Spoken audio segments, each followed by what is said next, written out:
We tried solidly for about 8 years to have a baby on our own, and it just didn't happen. And so the Lord kind of led on my heart adoption. Initially, I wasn't really on board with it, but I think just over time, thinking and praying about it, the Lord was softening my heart to that idea. We got Ansley, and she came home in 2014. As soon as I laid eyes on her, I knew she was ours. I knew that God had put this together. I just couldn't believe that it was happening. And it was like chaos. All the grandmothers came over. Everyone's gotten the news like Ansley's coming home. I guess it really didn't hit me until like after everybody left, like we have a daughter now.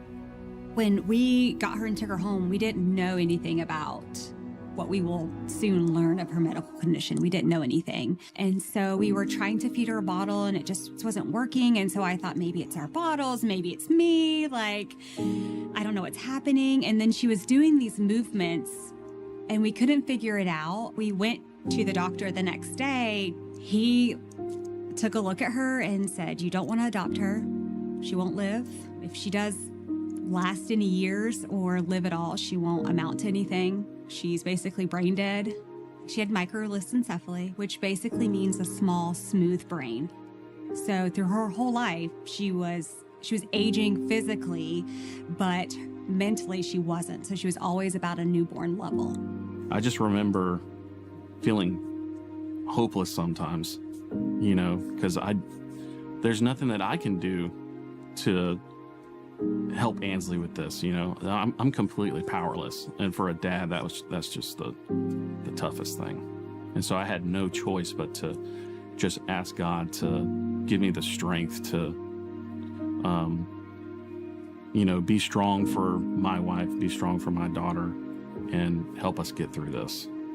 We didn't want to take anything for granted with the time that we had with Ansley here, because we knew unless there was some kind of miracle healing from the Lord, that she just wouldn't be here as long as we want her to be.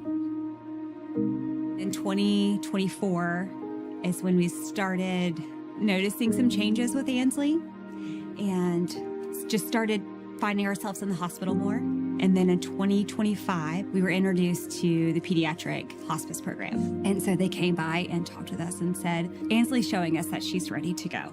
I need you to be prepared for that. She is going to be passing most likely within a week." When the doctor said, "This is happening," we immediately called all of our families and people in the church. And one of the most special things that night, all of our discipleship group took off work and they just prayed in our driveway. They didn't tell us they were here. They didn't tell us they were coming. They just held hands and prayed over our family and prayed over Ansley's healing, because we knew now this was eternal healing. So something that little was so huge, and she passed the next day.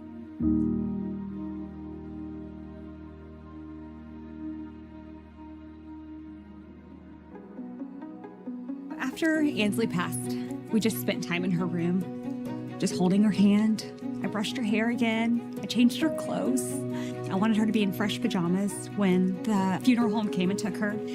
And the funeral home finally came and just helped us prepare to move her from her bed to the gurney for them to take her. And the gentleman said, "You know, sir, I can pick her up and take her." And Ben said, "Absolutely not. I'll move my girl."